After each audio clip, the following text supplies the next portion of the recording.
मीरा 7 महीने की गर्भवती थी। उसका पति आरव एक समुद्री सर्वे कंपनी में काम करता था। दोनों एक रिसर्च जहाज से एक छोटे टापू की ओर जा रहे थे, जहां कुछ ही घंटे रुककर उन्हें लौटना था। मीरा ने समुद्र की ओर देखते हुए कहा, आरव, हमारा बच्चा कितना साहसी होगा, पहले ही समंदर देख रहा है। आरव मुस्कुराया, और तुम सबसे बहादुर मां बनोगी। लेकिन किस्मत ने कुछ और तय कर रखा था। शाम होते होते मौसम बदला, हवा तेज हुई, लहरें जहाज से टकराने लगीं। एक भयानक तूफान ने जहाज को चीर दिया। लोग चीखने लगे। लाइफ बोट पानी में उतारी गई। आरव ने मीरा को एक छोटी नाव में बिठाया। वह खुद दूसरी ओर गया ताकि और लोगों को बचा सके। मीरा की नाव लहरों में बह गई, और फिर अंधेरा। अनजान द्वीप। जब मीरा की आंख खुली तो सामने रेत थी, सफेद रेत, नीला आसमान और दूर दूर तक फैला समुद्र। वह जिंदा थी, लेकिन अकेली। मीरा ने पेट पर हाथ रखा। बच्चा हिल रहा था। मैं हार नहीं मानूंगी, उसने खुद से कहा। द्वीप छोटा था, लेकिन पूरी तरह निर्जन। कुछ नारियल के पेड़, घनी झाड़ियां और बीच में एक चट्टानी हिस्सा। पहली रात उसने खुले आसमान के नीचे काटी, डर, ठंड और अनिश्चितता से भरी। मां बनना कुछ ही हफ्तों बाद एक रात तेज दर्द उठा। मीरा समझ गई, समय आ गया है। न कोई डॉक्टर, न कोई दवा, न कोई सहारा, सिर्फ समुद्र की आवाज और उसका हौसला। दर्द के बीच उसने चिल्लाते हुए कहा, बेटा, अगर तुम मेरी आवाज सुन सकते हो तो जान लो, तुम्हारी मां मजबूत है। घंटों बाद एक नन्ही सी रोने की आवाज गूंजी। मीरा मां बन चुकी थी। उसने बच्चे को सीने से लगाया और रो पड़ी। खुशी से, डर से, उम्मीद से। उसका नाम रखा, आशा। जिंदगी का इंतजाम। अब मीरा अकेली नहीं थी, उसके साथ एक जिम्मेदारी थी। खाना सबसे बड़ी चुनौती थी। वह नारियल से पानी पीती, फल पहचानना सीखा, समुद्र किनारे से छोटी मछलियां पकड़ने लगी। पत्थरों से उसने आग जलाना सीखा, पत्तों और लताओं से एक झोपड़ी बनाई। आशा धीरे धीरे बड़ी होने लगी। मीरा उसे कहानियां सुनाती, इंसानों की, शहरों की, उसके पिता की। तुम्हारे पापा बहुत बहादुर हैं, वह रोज कहती। पहला साल आशा चलना सीख रही थी।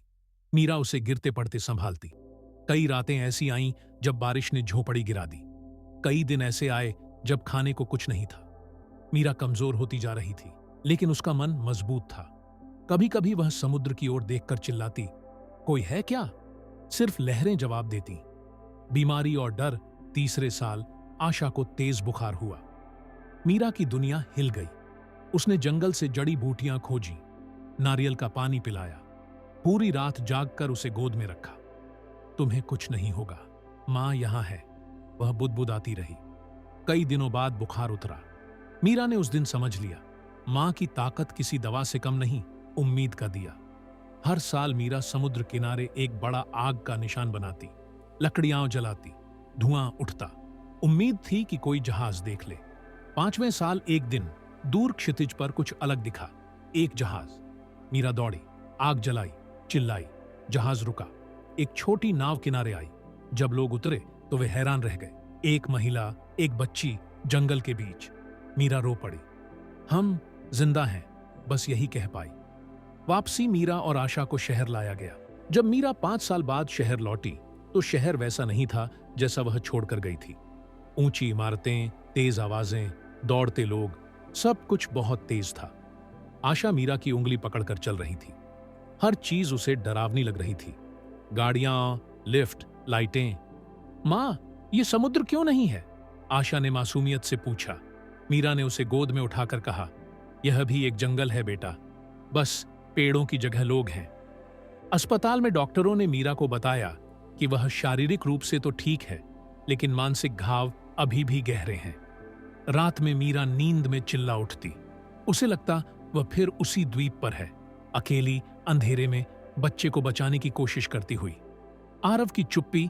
आरव मीरा को पाकर खुश तो था, लेकिन उसके भीतर एक अजीब सी दूरी थी। वह खुद को दोषी मानता था।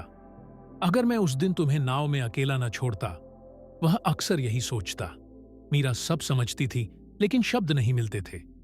एक रात मीरा ने कहा, आरव, हम दोनों जिंदा हैं, आशा जिंदा है, यही काफी नहीं?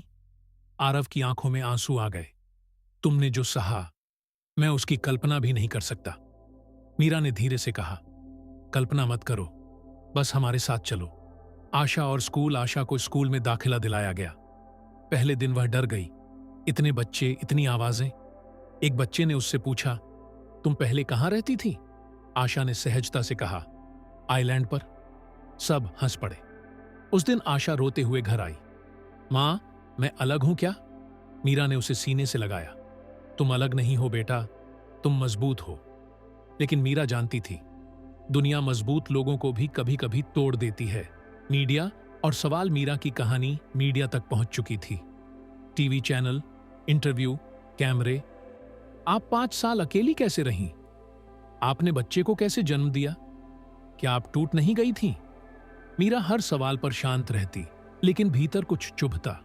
एक इंटरव्यू में उसने कहा, मैं नायिका नहीं हूं, मैं सिर्फ एक मां हूं। उस क्लिप ने लाखों लोगों को रुला दिया। अध्याय 13। बीते हुए सालों का बोझ। रात के समय मीरा अक्सर समुद्र के पास चली जाती। लहरों को देखती और सोचती, उसी समुद्र ने उसे छीना भी था और दिया भी।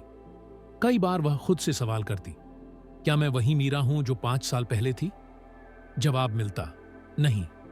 वह पहले से ज्यादा शांत थी, ज्यादा गहरी, ज्यादा मजबूत। मां और बेटी की दुनिया। मीरा और आशा के बीच एक ऐसा रिश्ता था जो शब्दों से परे था। आशा को अंधेरे से डर लगता। मीरा उसके साथ बैठकर सांसों की आवाज सुनाती, जैसे आइलैंड पर करती थी। मां, अगर हम फिर वहां फंस जाएं तो? आशा पूछती। मीरा मुस्कुराकर कहती, तो भी हम जीत जाएंगे समाज की कठोरता। कुछ लोग मीरा को देखकर कहते, 5 साल जंगल में रही, अब कैसी होगी? कुछ ने आशा को जंगली बच्ची कहा। मीरा ने चुप रहना छोड़ दिया। एक दिन स्कूल में मीरा ने सबके सामने कहा, मेरी बेटी ने वो सीखा है जो किताबें नहीं सिखा सकती, जिंदा रहना, सहानुभूति और हिम्मत। उस दिन पहली बार लोग चुप हो गए। नई शुरुआत। मीरा ने एक छोटा सा आश्रम शुरू किया, जहां आपदा में बचे लोग, अकेली महिलाएं और बच्चे आकर रह सकें। उसका नाम रखा आशा। मीरा वहां लोगों को सिखाती कैसे डर से दोस्ती की जाती है। आशा का सपना। आशा बड़ी हो रही थी। एक दिन उसने कहा, मां, मैं डॉक्टर बनूंगी। क्यों? मीरा ने पूछा। ताकि कोई बच्चा जंगल में बीमार होकर न डरे। मीरा की आंखें भर आईं। 5 साल की सच्चाई। एक रात मीरा ने डायरी खोली। उसमें आइलैंड के दिनों की हर याद थी। खून, भूख, डर, आंसू। उसने आखिरी पन्ने पर लिखा, मैं टूटी नहीं, मैं बनी हूं। हर दर्द ने मुझे मां बनाया, सिर्फ आशा की नहीं, बल्कि खुद की भी। अंतिम संदेश। यह कहानी सिर्फ एक आइलैंड की नहीं है। यह कहानी है मां की अदृश्य ताकत की, बच्चे की मासूम उम्मीद की और इंसान की अदम्य जिजीविशा की। कभी कभी जिंदगी हमें अकेला छोड़ देती है ताकि हम खुद से मिल सकें।